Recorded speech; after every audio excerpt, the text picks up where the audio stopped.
مدینے جانے کے لیے ہو رہا۔ لنگ کئی مہینے تے برس گئے تے تیری دید نو دیدے ہی ترس گئے۔ انہوں نے بچہ کھینچا، میں نے اپنی طرف کھینچا، میرے بچے کا بازو اتر گیا۔ فرماتی ہیں میرے شوہر مدینے چلے گئے، بیٹا میرا میرے سسرال والے لے گئے، مجھے میکے والے لے گئے۔ آج بھی کچھ سیانے بندے کہتے ہیں اس کو نکال دو اور بچے چھین لو۔ ان کا بھی خیال تھا کہ بیٹا لے جائیں گے نا تو ابو سلمہ بھی مدینے سے واپس آ جائے گا، یہ بھی واپس آ جائے گی۔ اور یار اتنا بڑا بھی ظالم کوئی نہیں ہوگا جو ماں باپ سے بچے جدا کرے۔ فرماتی ہیں کہ وہ لے گئے چھین کے، میں میکے چلی گئی۔ لوگ روٹی کھاتے تھے، میرے حلق سے نہیں گزرتی تھی۔ زمانہ سویا کرتا تھا، میں سو نہیں پاتی تھی۔ بیٹا کہاں، شوہر کہاں، میں کہاں۔ ام سلمہ کتنی دیر تکلیف کاٹی؟ جناب ام سلمہ کہنے لگی لوگوں 1-2 دن نہیں، پورا سال بیت گیا، پورا سال، پر جے سونا ہی میرے دکھ وچ راضی، جے سونا ہی مارو مارو مینو مار مکاؤ، میں کوئی عذر نہ پیش لے آواں، او جے سونا ہی میرے دکھ وچ راضی، پھر سکھ نو چلے ڈاواں۔ فرمایا سال بیت گیا، لوگ صبح اٹھ کے کام کاج پہ لگ جاتے، کپڑے بدلتے، ڈیوٹیاں کرتے، اور میں سویرے اٹھ کے اس جگہ آ جاتی جہاں میرا شوہر اور میرا بیٹا بچھڑا تھا۔ میں سارا دن روتی، آہوزاری کرتی، حضور کے مدینے کی طرف منہ کر کے میں تڑپتی۔ سال بیت گیا، سال، ایک ہفتہ نہیں نکلتا بچوں کے بغیر۔ بڑے بڑے سیانے لوگ پردیس جاتے ہیں تو بچوں کی فوٹو دیکھ دیکھ کے روتے ہیں، لیکن کہتی ہیں ماں تھی، بیٹا بچھڑا اور پھر بیٹا بیمار ہو اور ماں سے جدا ہو، کتنی تکلیف کا منظر ہے۔ آپ فرماتی ہیں کہ 1 سال بیت گیا اور میں نے کسی کی منت نہیں کی، میں نے کوئی شکوہ نہیں کیا، اس لیے کہ جس حال میں رب و رسول رکھیں۔ یہ حوصلہ، یہ صبر، یہ توانائی 1 سال کے بعد میرے چچا کا بیٹا میرے پاس سے گزرا، تڑپتے دیکھ کر کہنے لگا میری بہن تو سارا دن روتی رہتی ہے۔ تو میں نے کہا بھائی تمہیں کیا بتاؤں، اس کا شوہر چلا جائے، بیٹا جدا ہو جائے، وہ کیا کرے گی؟ فرماتے اس نے جا کے میرے باپ سے، اپنے والد سے، میرے خاندان والوں سے کہا اس کی سزا کب ختم ہوگی؟ اس غریبنی کا قصور یہ ہے کہ یہ مدینے والے کا کلمہ پڑھتی ہے، اس کی غلطی یہ ہے کہ یہ مسلمان ہو گئی ہے، دین حق قبول کر لیا ہے، کیوں نہیں تم خیال کرتے؟ کہتے ان کے دل نرم ہوئے، وہ رضامند ہوئے مجھے مدینے جانے پہ۔ پھر اس نے کوشش کی، میرے سسرال پیغام بھیجے، کب بس کرو، اور بچہ تو چڑیا کا جدا ہو جائے تو وہ تڑپا کرتی ہے، اور تم نے ایک جیتی جاگتی ماں کا بیٹا جدا کیا ہے۔ وہ بھی نرم ہوئے، رب نے اسباب بنائے، میرا بیٹا مجھے ملا۔ کہنے لگے تو رہ جا، میں نے کہا نہیں، تم مسلمان نہیں ہو، تمہیں پتہ نہیں نا، میں یہاں نہیں رہ سکتی، مجھے مدینے ہی جانا ہے۔ اکیلی اتنا سفر، جنگلوں کا رستہ، پہاڑی رستہ طے کر لو گی؟ میں نے کہا میں کر لوں گی۔ جنوں ویک کے ٹھر دیاں اکھیاں نے تو جنوں ویک کے ٹھر دا سینہ ہے، ربا تیری ساری خدائی چ ایک کی تے شہر مدینہ ہے۔ کہتی میں اونٹ پہ بیٹھی، بیٹا میں نے گود میں بٹھا لیا، میں سفر کرنے لگی، پر دل میں کھٹکا تھا کہ اتنا لمبا سفر، بیٹا چھوٹا ہے، کیسے کروں گی؟ کہتے مجھے عثمان بن طلحہ مل گئے، کہنے لگے کہاں جا رہی ہو بہن؟ میں نے کہا مدینے۔ کہنے لگے اکیلے جاؤ گی؟ میں نے کہا جانا تو ہے نا، کوئی ساتھ چلے نہ چلے پر شہر رسول تو جانا ہے نا۔ آپ فرماتی ہیں میں نے عثمان بن طلحہ سے نیک بندہ کوئی نہیں دیکھا، میرے اونٹ کی لگام تھام لی۔ جب مجھے اونٹ پہ بٹھاتے تھے نا، اونٹ بٹھا کے چلے جاتے تھے، میں بیٹھ جاتی تھی تو آ کے لگام تھامتے تھے۔ جب کہیں مجھے اتارتے تھے تو اونٹ بٹھا کے چلے جاتے تھے، میں اتر جاتی تھی تو اونٹ کو باندھتے تھے۔ سونا ہوتا تھا تو اونٹ بٹھا دیتے، میں اتر جاتی، وہ دور جا کے لیٹ جاتے۔ فرماتی تھی پھر میرے لیے میرے رب نے اسباب پیدا کیے اور میں مدینہ پہنچی، میں شوہر سے ملی، اور لوگوں میرے نصیب دیکھو، میں رہنے کہاں لگی؟ حضور کے مدینے میں، شہر رسول میں، شہر رہ پائے نظر ہوش میں آ، یہ کوہ نبی ہے، میں حضور کے حرم کی زمین اور قدم رکھ کے چلنا، ارے سر کا موقع ہے او جانے والے، مدینے کے خطے خدا تجھ کو رکھے، غریبوں فقیروں کے ٹھہرانے والے۔ کہتی ہے میں وہاں بسنے لگی۔ آپ فرماتی ہیں مسلمانوں، شاید مجھ سے زیادہ تکلیف کسی نے نہ سہی ہو، پر دیکھو 1 سال پورا میں تکلیف میں رہی، اور جب میرا صبر سال کو پہنچا، صبر کی عمر 1 سال ہوئی، تو پھر رب نے بندوبست کیا، پھر میرے گھر والے بھی نرم ہو گئے، سسرال والے بھی نرم ہو گئے، رب نے میرے آنے جانے کے لیے ایک بندے کا بندوبست بھی فرما دیا، پھر میرا شوہر تک بھی میں پہنچ گئی، مجھے مدینہ الرسول بھی نصیب ہوا۔ 1 سال میں نے صبر کیا تھا، رب نے مجھے مستقل مدینے کا ٹھکانہ عطا فرما دیا۔ لیکن جو بندہ صبر ہی نہ کر پائے، جو صبر ہی نہ، جو کہ جی بڑی دور سے آیا ہوں، بڑی دیر ہو گئی، بڑا ٹائم ہو گیا، کب جا کے مسئلہ حل ہوگا، وہ جو آپ نے بتایا تھا وہ تعویذ کب اثر کرے گا، وہ دعا کب قبول ہوگی، وہ فلانا معاملہ کب، بھئی یہ ڈیٹ تو آپ کو رب رسول ہی دے سکتے ہیں، بندہ تو کوئی اطلاع ہی دے گا، پیغام ہی دے گا، دعا ہی کرے گا۔ اگر زندگی میں حوصلہ ہی نہیں ہوگا، اگر آپ کو یہ قرار ہی نہیں آئے گا، ٹھہرنا ہی نہیں آئے گا کسی میدان میں۔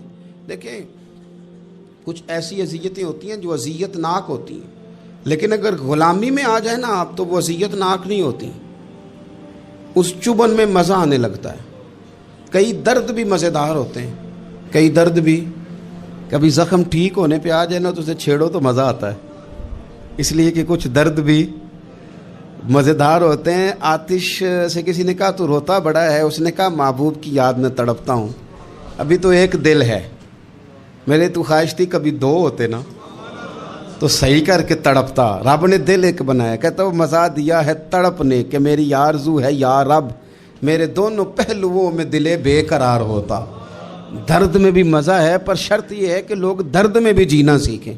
ہم نہ آرام میں جینا چاہتے ہیں، پنکھے کے نیچے جینا چاہتے ہیں، کاش کہ ہمیں صحرا میں بھی نیند کا مزہ لینے کا طریقہ آئے، پھر زندگی کے سارے راستے آسان ہیں، پھر اقرا بھی مشکل نہیں۔ لیکن چونکہ حوصلہ نہیں، صبر نہیں، وہ والا قرار نہیں جو ایک مسلمان سے رب رسول کا مطالبہ ہے۔ حدیبیہ کے موقع پہ نا نبی پاک صلی اللہ علیہ وسلم نے جو شرطیں کافروں کے ساتھ طے کی تھی نا، حضور نے نور بصیرت سے کی تھی نا، تو انہی شرطوں نے پھر فتح کے باب کھول دیے۔ ان فتحنا لک فتحا مبینا۔ ایک شرط یہ تھی کہ اگر کوئی مسلمان مدینے سے مکے آئے گا تو مکے والے واپس نہیں کریں گے، رکھ لیں گے۔ پھر غور کریں، کوئی مسلمان اگر مدینے سے مکے آئے گا تو مکے والے واپس نہیں کریں گے، اور اگر کوئی بندہ مسلمان اپنے آقا کی مرضی کے بغیر مسلمان ہو جائے اور وہاں سے وہ مدینے آئے گا تو حضور پناہ نہیں دیں گے۔ تو میرے بھائی، محبوب کی طرف سے آنے والا نہ صرف سوکھ ہی نہیں قبول کرنا چاہیے، دکھ بھی قبول کرنا چاہیے، دکھ بھی قبول کرنا چاہیے۔ ہمارا یہ مسئلہ ہے کہ ہم نہ میٹھی میٹھی کے قائل ہیں، کڑوی کڑوی کے قائل نہیں۔ اگر وہ کبھی دکھ دے نا تو محبوب کا دکھ بھی سکھ سمجھ کے قبول کرو۔ ہاں اس کی طرف سے کانٹا ہے کبھی تو اسے پھول سمجھ کے قبول کرو، وہ چبھے گا نہیں، انشاءاللہ مزہ ہی دے گا، وہ قبول تو کرو نا۔ تو اب حضرت ابو بصیر رضی اللہ تعالیٰ عنہ ایک صحابی تھے، ایک تو حضرت ابو جندل رضی اللہ تعالیٰ عنہ تھے نا، تو وہ تو حدیبیہ میں آ گئے، حضور مجھے لے جائیں، تو نبی پاک نے فرمایا میں نے وعدہ کر لیا ہے، ان کو بھی حضور نے واپس بھیج دیا۔ اور یہ بیچارے نا اپنے آقا کی جیل توڑ کے مکے سے بھاگ کے مدینے آئے، یا رسول اللہ مجھے قبول کر لے، میں بھاگ آیا ہوں، وہ بڑا ظلم کرتے ہیں، مارتے ہیں، تکلیف دیتے ہیں۔ وہ آئے تو ادھر سے نا اس کے مالک نے 1-2 بندے بھی بھیج دیے رکا دے کے کہ یا رسول اللہ آپ کا تو وعدہ تھا کہ آپ بندہ رکھیں گے نہیں۔ یہ آئے اور رکا بھی آ گیا۔ اب ذرا منظر کو سمجھیں۔ ہمارا تو یہ مسئلہ ہے کہ کہتے ہیں کہ میری 99 باتیں مانی ہیں، ایک نہیں مانی، لہذا میرا تعلق ہی کوئی نہیں۔ لیکن یہاں کیا کیفیت ہے؟ بندہ رو رہا ہے، تڑپ رہا ہے، حضور میں مار سے بچتا ہوا آیا ہوں، جیل توڑ کے آیا ہوں، مجھے قبول کر لیں۔ ادھر رکا آ گیا کہ آپ کا وعدہ تھا رکھیں گے نہیں۔ اب یہ کتنا مشکل مسئلہ ہے، لیکن رسول پاک علیہ السلام نے فرمایا ابو بصیر میں نے وعدہ کیا یار تجھے واپس جانا پڑے گا۔ اوئے ہوئے ہوئے، لوگ تو کہتے ہیں نا کہ وہ پیر صاحب نے کہا تھا تو میرا کام نہیں ہوا، لہذا میری بیعت ہی گئی، چھٹی ہو گئی، ماحول ہی بڑا عجیب ہے۔ حضور نے فرمایا واپس جا، لیکن جے کر یار دے نام دا ملے مینا، پھر انہوں چولی پا لئیے مینے نو پنجے سٹیے نا، جے کر یار دے نام دا، سامنے والے نے تانا سمجھ کے دیا تھا پر یار کے نام کا تھا نا، اس نے کہا لا صحیح سونے کے نام کا ہے نا، تانا ہوا تو کیا ہوا، جے کر یار دے نام دا ملے مینا انہوں چولی پا لئیے پنجے سٹیے نا، تے جے کر یار دے نام دی ملے سولی پھر چوٹا چوٹ لئیے تے پیچھے ہٹیے نا، چوٹا چوٹ لئیے۔ اب لکھنے والے کا بھی اپنا انداز ہے نا، کہتے ہیں یہ بھی میرے لیے جھولا ہی ہے، یہ بھی آرام کی جگہ ہی ہے، چوٹا چوٹ لئیے تے پیچھے ہٹیے نا۔ حضرت ابو بصیر رضی اللہ تعالیٰ عنہ سے حضور نے فرمایا واپس جانا ہے، کہ سونے ٹھیک ہے، کوئی شکوہ نہیں، کوئی گلہ نہیں، یہ بھی میرے محبوب کا حکم ہی ہے۔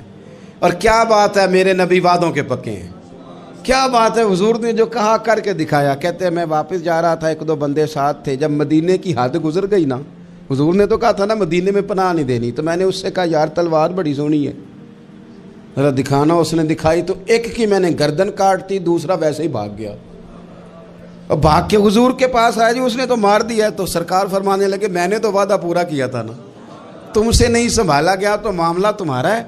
اب حضرت ابو بصیر رضی اللہ تعالیٰ عنہ واپس آئے، عرض کی حضور اب میرے لیے کیا حکم ہے؟ حضور نے فرمایا میاں حکم وہی ہے، مدینے میں ہم نہیں رکھ سکتے، تم مدینے میں صحابہ تھے نا، حضور کی باتوں سے خوشبو لیتے تھے، مدینے میں نہیں رکھ سکتے۔ حضرت ابو بصیر کہتے ہیں میں مدینے کی سرحد سے نکل گیا، اس جگہ چلا گیا جو نہ مکے کی ریاست میں تھا نہ مدینے کی، ایک مقام ایس تھا جہاں میٹھے پانی کے کنویں تھے، وہاں رہنے لگا۔ حضرت ابو جندل کو پتہ چلا کہ ایک نیا ٹھکانہ بن گیا، وہ بھی جیل توڑ کے آ گئے، 70 بندے آ گئے، وہاں سے قافلے گزرتے تھے کافروں کے، یہ بھی مسلمانوں کو تنگ کرتے تھے، اگر مکے سے کوئی قافلہ گزرتا تھا تو ہم نے بھی ان کو پکڑا، کافر کا مال مال غنیمت اسباب بن گیا۔ اور وہ جب قافلہ لے کے آتے تھے تو ڈرے ہوتے تھے، اور ان کو تو ستایا تھا نا، کہتے ہمیں ستایا بڑا تھا، ہم تو انقلابی بن گئے تھے، ہم تو رکھ لیتے نا، بڑی منت کرتے، بڑی جان مشکل سے چھڑاتے، 70 بندے ہو گئے، پھر 300 ہو گئے۔ تب وہ بصیر کہتے ہیں دنیا مدینے جاتی تھی لیکن ہم تڑپتے تھے، ہم تڑپتے تھے، روت لنگ گئی ہے پھر باہر آندی تے اج چٹھیاں مدینے آئیاں نہیں، ہم تڑپتے تھے کہ یار کوئی موقع ملے، روز رات کو روتے تڑپتے۔ 300 انقلابیوں کا جتھا صبر سے بیٹھا ہے مدینے کی سرحد پہ، اندر آنے کی اجازت نہیں، پر غلامی میں روز اضافہ ہو رہا ہے۔ صبر دیکھو، غلامی میں روز اضافہ ہوتا ہے۔ تنگ آ گئے کافر، پہلے بڑی ڈینگیں مارتے تھے کہ دیکھو ہم نے کیسی شرط منوائی ہے، کیسی شرط منوائی ہے کہ ان کا بندہ آئے گا تو ہم واپس نہیں کریں گے، ہمارا جائے گا تو انہیں کرنا پڑے گا۔ پھر اتنے تنگ آئے کہ خود آ کے کہنے لگے حضور مہربانی کریں، یہ شرط تو ختم کرے نا، اور ان 300 کو تو مدینے بلائیں، مہربانی فرمائیں۔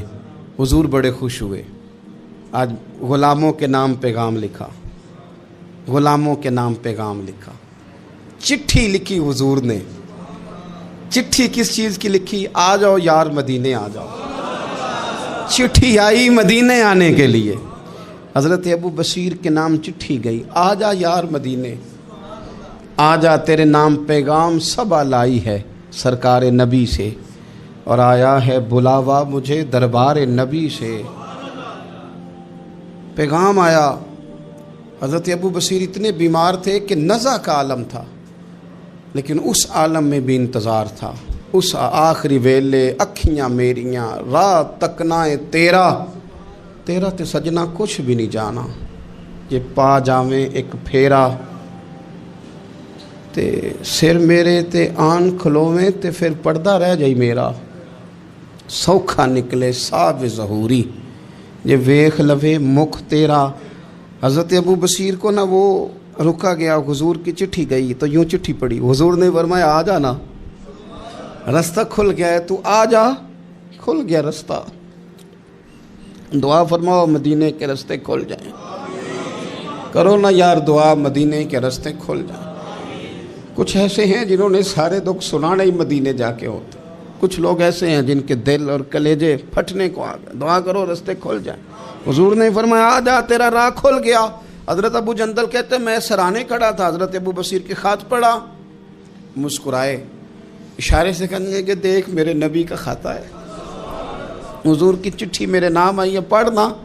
تو میں نے بھی پڑھی، پہلے روئے، پھر کلمہ پڑھا، پھر میرا ہاتھ تھاما، روح ہی پرواز کر گئی، ہمیشہ کے لیے، ہمیشہ کے لیے۔ وہ ظاہری جسم کے ساتھ تو مدینے نہ پہنچے، پر قبر میں گئے تو مدینے والے کی زیارت نصیب ہو، قبر میں حضور کی زیارت نصیب ہو گئی۔ قبر میں حضرت ابو جندل کہتا ہے میں نے جنازہ پڑھا اور اسی مقام پہ جہاں انہوں نے انتظار کیا تھا نا، وہ مقام میں انتظار ان کا مزار بنا، مزار کے ساتھ مسجد بنی، مسجد کا نام مسجد ابو بصیر رکھا گیا۔